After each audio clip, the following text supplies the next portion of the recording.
Hello world, I am Hump, designed and demonstrated by camera cowering Mr. Brainfart. My namesake implies my deviating from my ancestor Mahjong in speed and structure. I play in body count from 2 to 6, best at 4. I am the storyline. Players' objectives, however, are the same. Begin with 13 card hands and complete them as 14 to 18 card hands of various sets and patterns.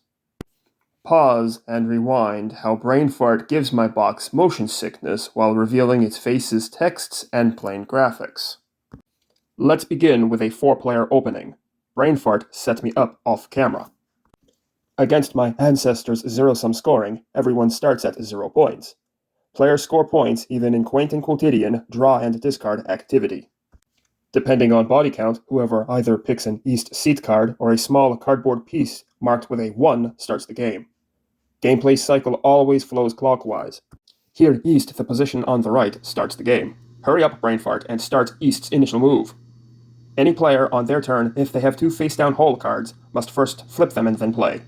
Their opponents may use them, yet players cannot use cards from their own discard pools. On a cyclically common turn, the active player chooses any one of 3 actions. They either draw the top stock card, extract one of their own cues into their hand, which ought to be done sparingly due to endgame reward decrease, or take any opponent's face-up discard. At this time, East cannot take and decides to draw. Each time the active player discards, they score 1 point. Though petty, nonetheless, it's still progress. Once the active player discards, their opponents can steal the discard to either partially or completely fulfill a hand.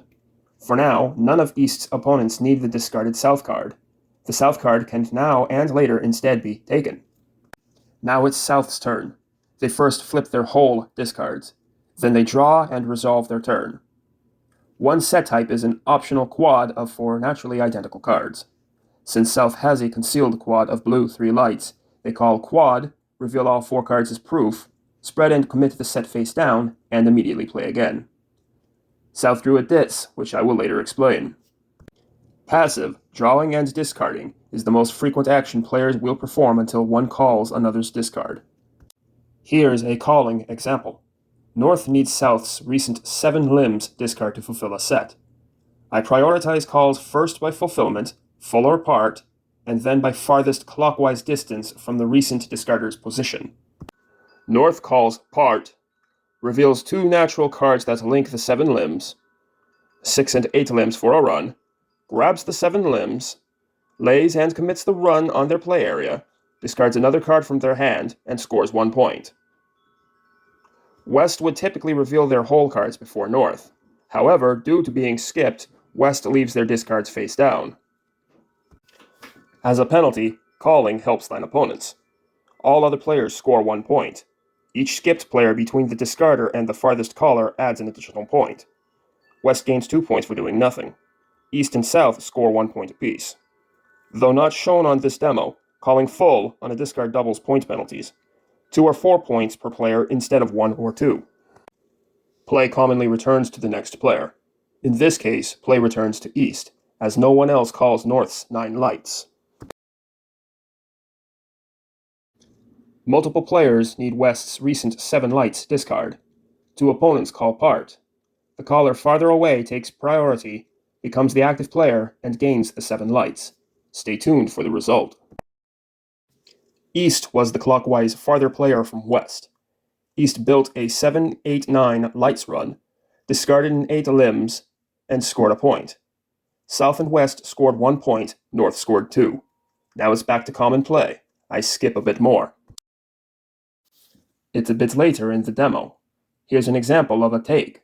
South has just discarded a red 5 lives. West needs it but can't call for it, and no one else can either. Instead, West must take it. West announces taking a card and puts South's 5 lives in their hand. However, West's take action boosts South's score. As a penalty, South gains 3 points. Be back soon.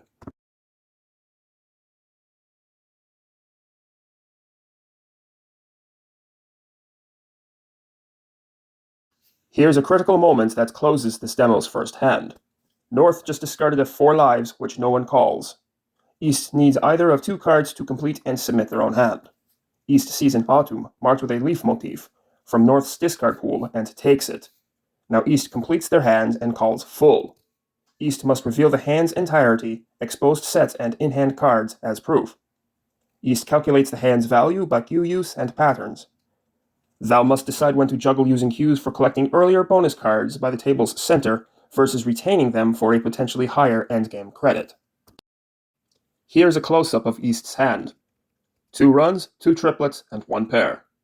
Of Ditz's 4 sub-functions, time works best to amplify the autumns. This hand scores 19 points, 10 for no cues and 9 in patterns. Instead of resetting the entire table for a new hand, East cleans up their own play area, hand and discards. East shuffles all those cards and covers them face up below the submission pile's cover card. East collects bonus card 1 and stashes it face down on their play area. Meanwhile, everyone else must catch up in battle over submitting hand number 2 and collecting bonus card number 2 down to 55 points. Now East must spend their next 3 turns, common and or skipped, drawing 5-card bundles till they have 15 cards. Upon having 15 cards, they must immediately discard any 2 cards face down to start a new hand and get back in the game.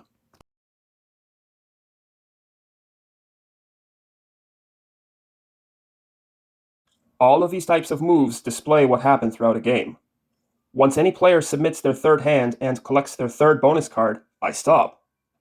Everyone scores 2 final endgame rewards, a square deal by one's remaining cue count, and the sum of their bonus cards' values. Whoever scores the highest grand total wins. My manual's 32nd page mentions tie-breaking. This ends my demo. Download my rules and player aid templates. Read their material and decide whether to purchase me. Hurry up, Mahjong players. Toodles.